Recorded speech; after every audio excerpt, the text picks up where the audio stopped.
Today I'm going to talk about independent reading and writing, which is a huge part of my day because I'm in 3rd grade this year, so they have to pass that 3rd grade reading guarantee. Just to start out with some general time frames, my students do writing for about 30 minutes every day, and they're reading independently with books on their level for about 45 to 60 minutes a day. One of the most important things that I have learned from this year is that students do not, and in my opinion, should not know what level they are on. As a teacher, you need to know that from progress monitoring and all those kinds of things, but as students, as long as they learn how to pick a just right book for them, knowing what level they're on really does more harm than good, because they're going to compare with their friends what levels they're on, and they're going to know what level they should be on for what grade they're in, and everyone really has their own journey and process through literacy, and you just never want them to internalize what level they're on in terms of whether they're a good or bad reader. So at the beginning of the year, I would teach your kids to pick up a book, read a couple pages, figure out if they know probably the 5-finger rule of if they don't know 5 words on a page, it's probably a little too difficult for them at that time.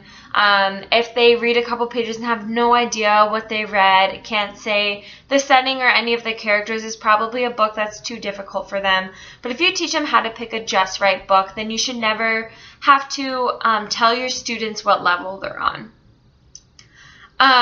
Another good point to that is making sure that your students are reading books that are just right books for them. Especially at the beginning of the year when they're still working on trying to figure out how to figure that out on their own. There's a great quote from Wilhelm where he says, "Struggling readers give up within the first few paragraphs."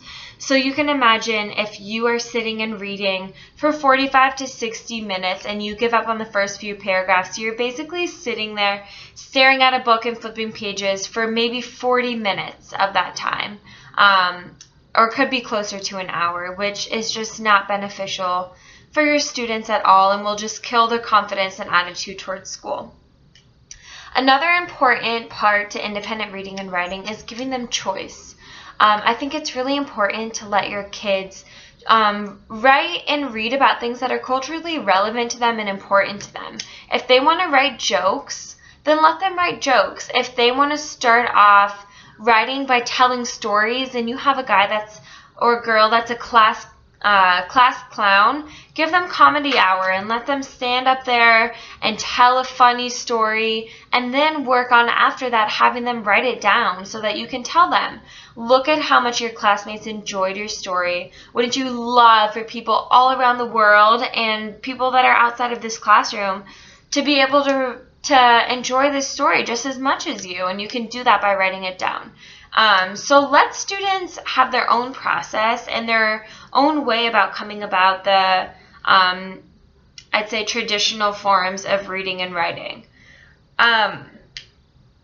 Another thing that's really important to mention is that the amount of time that students read is highly correlated to how well they read. So the more time that you spend just reading, that's how students become better readers. It's just practice, which is why it's so important, if you're going to read for those long amounts of time, giving them books that they're interested in, that they're going to want to sit there and keep reading.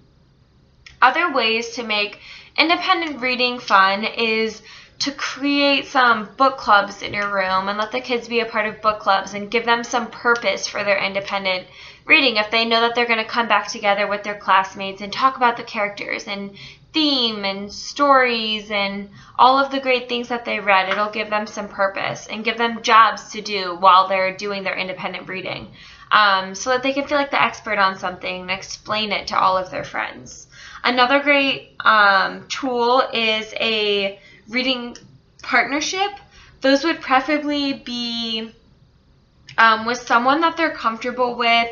You would never want to partner someone with another student that they won't be able to delve deep into deep conversations with, and preferably a long-term partnership. So someone that they can just connect with during reading time and maybe a couple minutes at the end of each reading workshop or independent reading time or writing time, let them talk about their writing or reading and things that they're trying out, things that they want to do, and get some feedback from them.